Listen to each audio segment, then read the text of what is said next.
जय सोमनाथ। जय सोमनाथ। हर हर महादेव। गुजरात के मुख्यमंत्री श्रीमान भूपेंद्र भाई पटेल, उप मुख्यमंत्री भाई हर्ष संघवी जी, गुजरात सरकार के मंत्रीगण, सांसद एवं विधायकगण, अन्य सभी महानुभाव, देवी और सज्जनों, आज प्रभास पाटन का पवित्र क्षेत्र एक अद्भुत प्रभा से भरा हुआ है।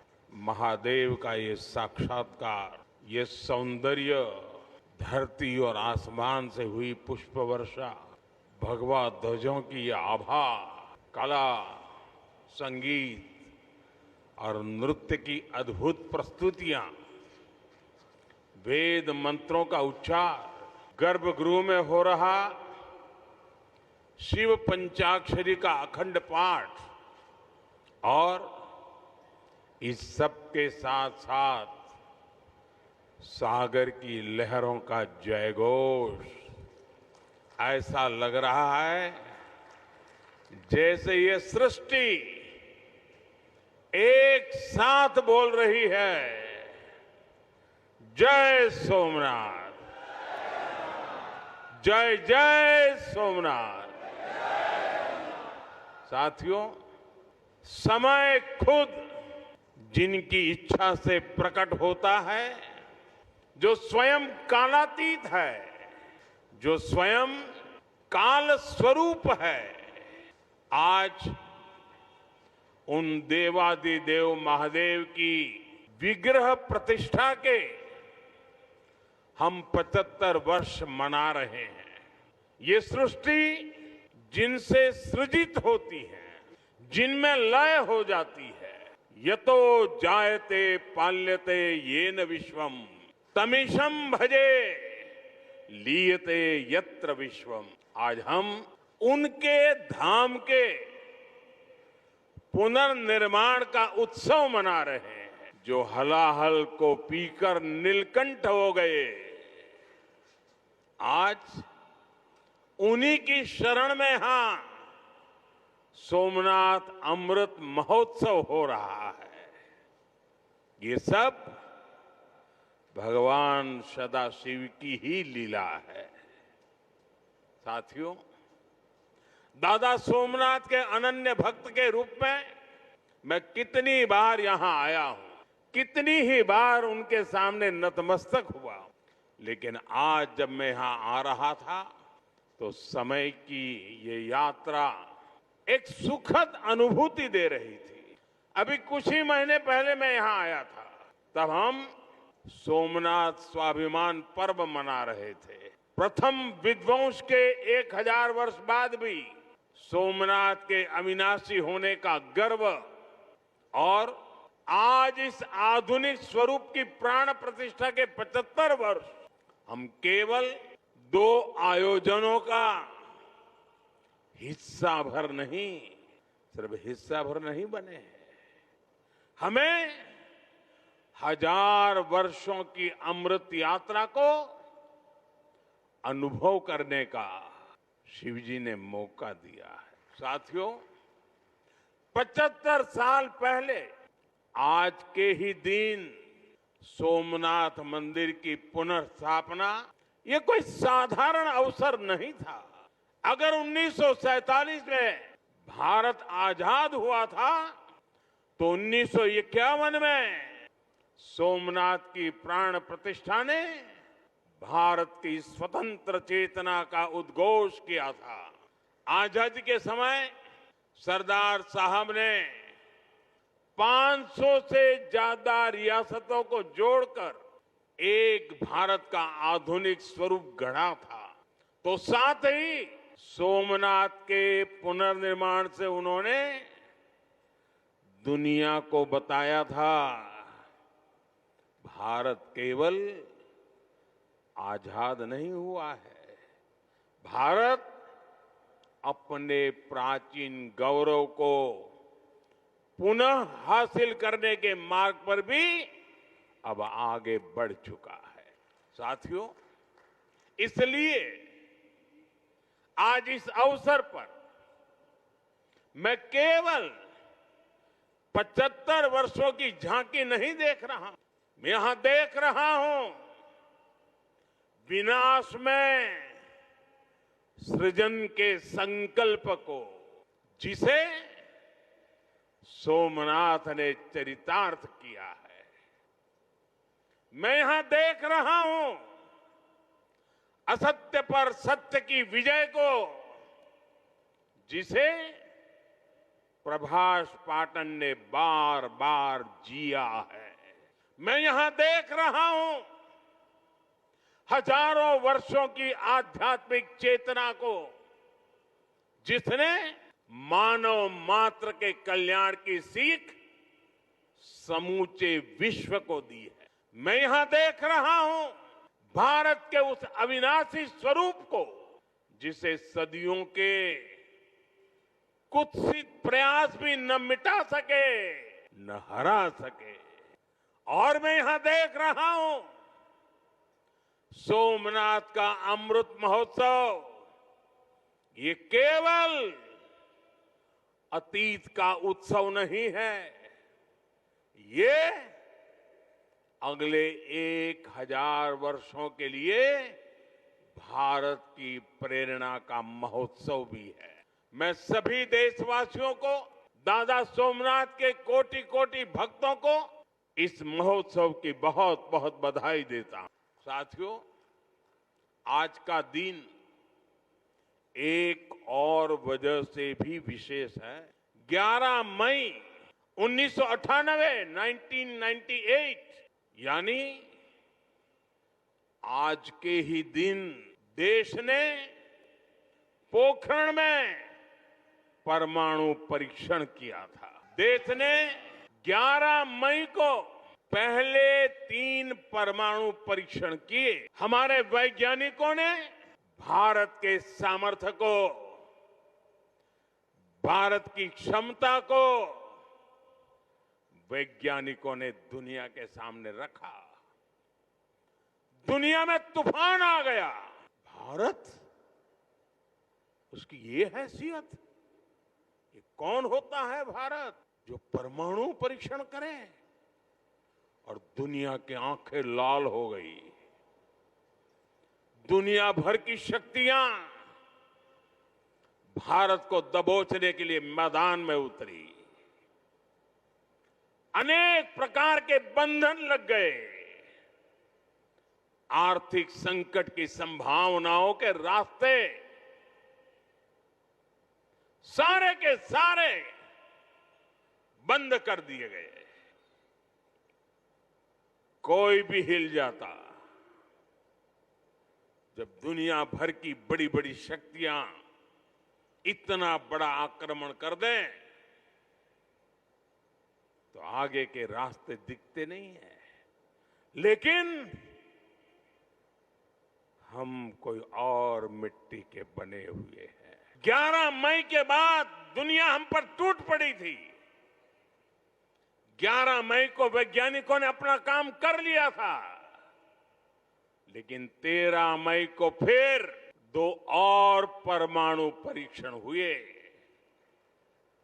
उससे दुनिया को पता चला था कि भारत की राजनीतिक इच्छा शक्ति कितनी अटल है। उस समय पूरी दुनिया का दबाव भारत पर था, लेकिन अटल जी के नेतृत्व में बीजेपी सरकार ने दिखाया था कि हमारे लिए राष्ट्र प्रथम है। दुनिया की कोई ताकत भारत को झुका नहीं सकती, दबाव में नहीं ला सकती। साथियों, देश ने पोखरण परमाणु परीक्षण को ऑपरेशन शक्ति नाम दिया था, क्योंकि शिव के साथ शक्ति की आराधना ये हमारी परंपरा रही है। अर्धनारीश्वर शिव स्वयं भी शक्ति के साथ ही पूर्ण होते हैं।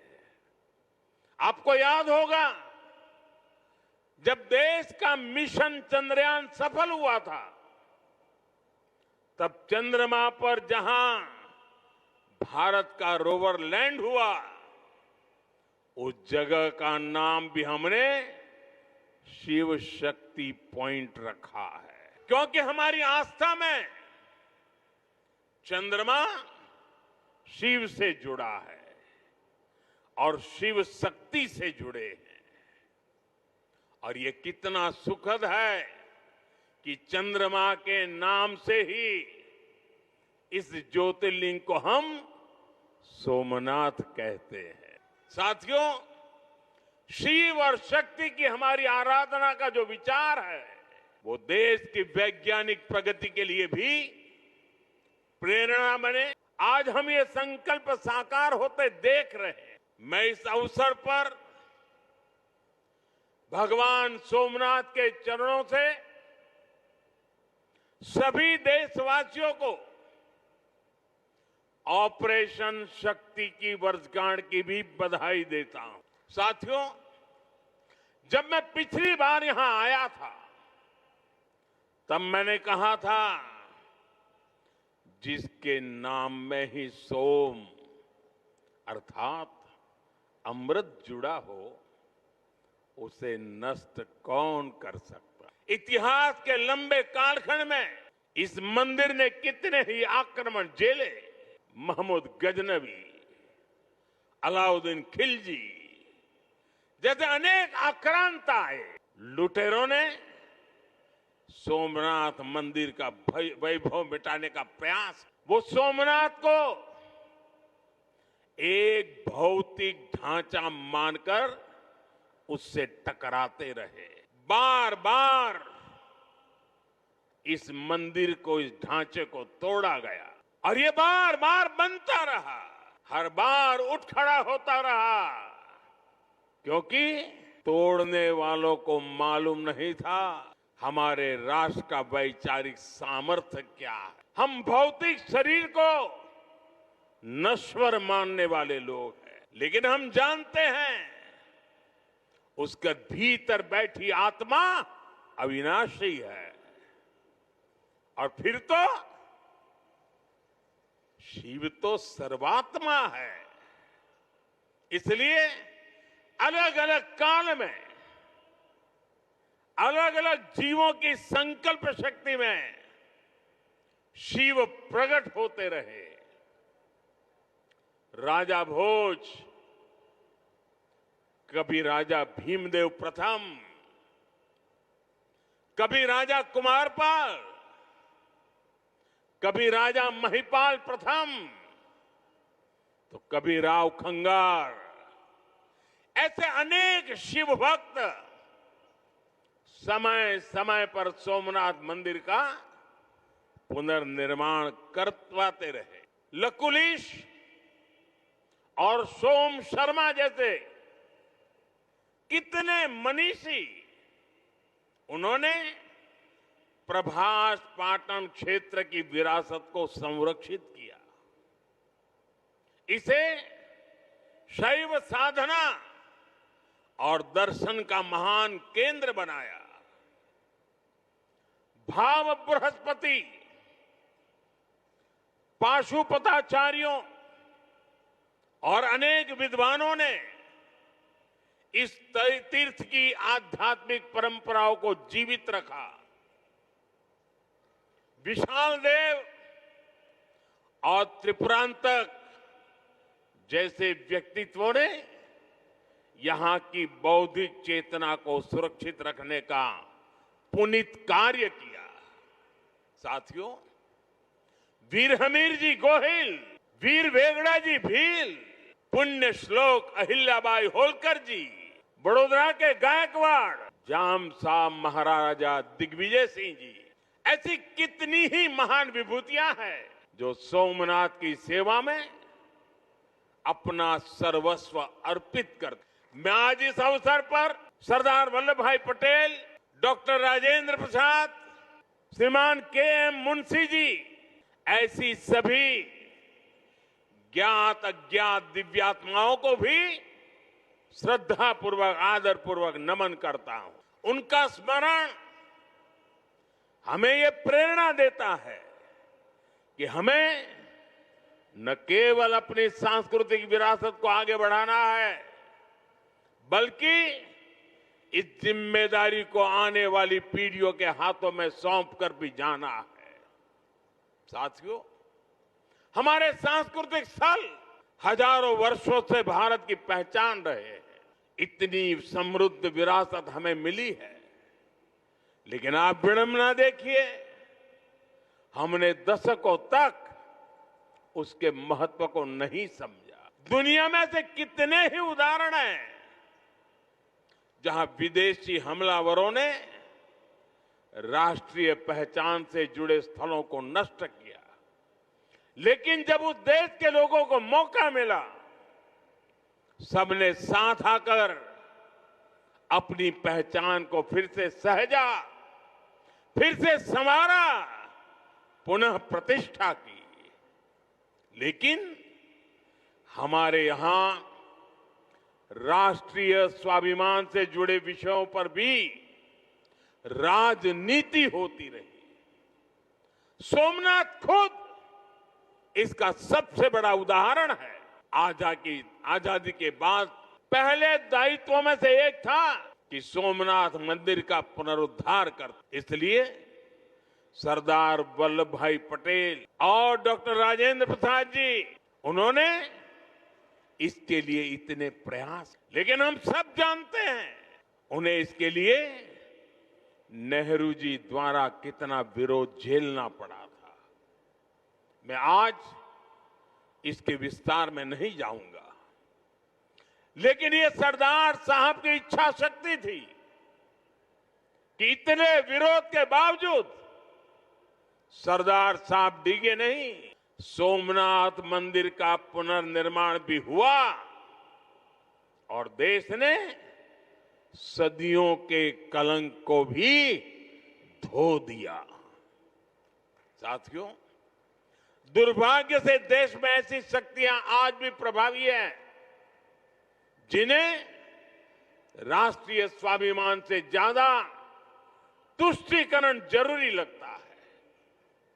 राम मंदिर निर्माण जैसे अवसरों पर भी हमने देखा किस तरह राम मंदिर निर्माण का भी विरोध किया गया। हमें ऐसी मानसिकता से सावधान रहना है। इस तरह की संकुचित राजनीति को हमें पीछे छोड़ना होगा। हमें विकास और विरासत को साथ लेकर के आगे बढ़ना होगा। साथियों, बीते वर्षों में मुझे सोमनाथ ट्रस्ट के अध्यक्ष के रूप में सोमनाथ दादा की सेवा का जो अवसर मिला, इस मंदिर और क्षेत्र के विकास के लिए जो ऐतिहासिक काम हुए, उस परिवर्तन को आज हम सब प्रत्यक्ष देख रहे हैं। लेकिन साथ ही इस सेवा का मुझे व्यक्तिगत लाभ भी हुआ है। आज मुझे देश के सभी पवित्र तीर्थों के विकास का जो मौका मिल रहा है, ये भगवान सोमनाथ का ही कृपा प्रसाद है। साथियों, आज काशी में सदियों बाद बाबा विश्वनाथ धाम का इतना भव्य विस्तार हुआ है। आज उज्जैन में महाकाल महालोक के विशाल दर्शन भी हो रहे हैं। केदारनाथ धाम का पुनर्निर्माण भी हुआ है।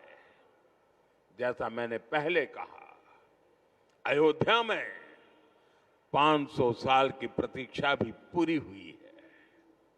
आज वहां भव्य मंदिर में रामलला विराजमान है।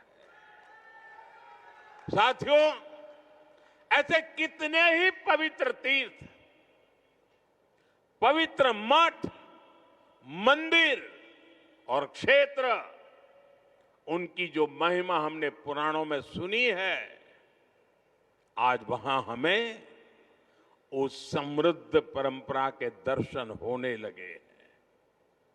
और ये इतना कुछ 10-12 साल के भीतर भीतर हुआ है।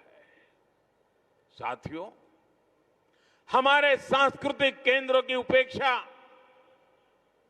देश के विकास में बड़ी बाधा रही है, क्योंकि हमारे तीर्थ भारत की आध्यात्मिक सामाजिक व्यवस्था के केंद्र तो है ही, वो देश की आर्थिक प्रगति के भी स्रोत रहे हैं। आज आप देखिए, 4 धाम महामार्ग परियोजना, गोविंद घाट से हेमकुंड साहिब तक रोपवे परियोजना, करतारपुर कॉरिडोर, बौद्ध सर्किट का विकास, इनके जरिए देश में तीर्थ क्षेत्रों में आर्थिक गतिविधियां बढ़ी हैं। सोमनाथ परिसर भी इसका एक सशक्त उदाहरण है। आज सोमनाथ मंदिर ट्रस्ट से सैकड़ों परिवार जुड़े हैं। हजारों लोगों का जीवन इस क्षेत्र से जुड़ा हुआ है। देश दुनिया के कोने कोने से जो लोग यहां आते हैं, वो गुजरात के बाकी हिस्सों में भी जाते हैं। इससे प्रदेश और देश में प्रगति के नए द्वार खुलते हैं। साथियों, हमारी आस्था हमें जीवन जीने का तरीका भी सिखाती है, क्योंकि हम मानते हैं सर्वम खलिद्वम ब्रह्म, अर्थात सृष्टि का हर एक घटक, इस संपूर्ण प्रकृति भी ईश्वर का ही स्वरूप है। इसलिए हमारी आस्था नदियों में भी है, वृक्षों में भी है। हम जंगलों को भी श्रद्धा की दृष्टि से देखते हैं। हम पर्वतों में भी पवित्रता का भाव रखते हैं। और आज जब दुनिया प्राकृतिक जीवन शैली की ओर लौट रही है, हमें हमारी शक्ति को भी पहचानना होगा। हम हमारे तीर्थों और मंदिरों के विकास के साथ साथ उनकी गरिमा के लिए जागरूक होना होगा। हमें ऐसा जीवन अपनाएं जिससे प्राकृतिक और पर्यावरण की रक्षा हो। साथ ही हम हमारे पुण्य स्थलों को पूरी दुनिया के लिए एक उदाहरण के रूप में विकसित करें। हमें इन संकल्पों को अपनी आस्था से जोड़कर जीना होगा। साथियों, जब नई पीढ़ियां अपने इतिहास, अपनी आस्था और अपने सांस्कृतिक मूल्यों से जुड़ती है, तब राष्ट्र का आत्मबल और मजबूत होता है। आज भारत जिस आत्मविश्वास के साथ आगे बढ़ रहा है, उसमें हमारी सांस्कृतिक निरंतरता की भी बहुत बड़ी भूमिका है। आधुनिक और विरासत, आधुनिकता हो या विरासत हो, भारत में इसे कोई अलग नहीं कर सकता। भारत में एक दूसरे के विरोधी नहीं है। ये साथ साथ आगे बढ़ने वाली शक्तियां हैं, एक दूसरे में प्राण पूरने वाली शक्तियां हैं। सोमनाथ हमें याद दिलाता है कि कोई भी राष्ट्र तभी लंबे समय तक मजबूत रह सकता है जब वो अपनी जड़ों से जुड़ा रहे, जब वो अपनी विरासत को आने वाली पीढ़ियों तक उसी श्रद्धा और विश्वास के साथ उनके हाथों में सुपुर्द करे। 75 वर्ष पहले जब ये पुनर्निर्मित सोमनाथ मंदिर में 75 वर्ष पहले प्राण प्रतिष्ठा हुई थी, तब भारत ने एक नई चेतना यात्रा शुरू की थी। आज 75 वर्ष बाद वही यात्रा और अधिक व्यापक रूप में हमारे सामने है। हमें इसे नई ऊंचाई पर लेकर जाना है। हमारे संकल्पों को पूरा करने में दादा सोमनाथ का आशीर्वाद हमेशा हमारे साथ रहे, यही प्रार्थना है। एक बार फिर सभी देशवासियों को विरासत में विश्वास करने वाले हर नागरिक को, आप सभी को इस अवसर की बहुत बहुत बधाई देता हूं। मेरे साथ बोलिए, जय सोमनाथ, जय सोमनाथ, हर हर महादेव।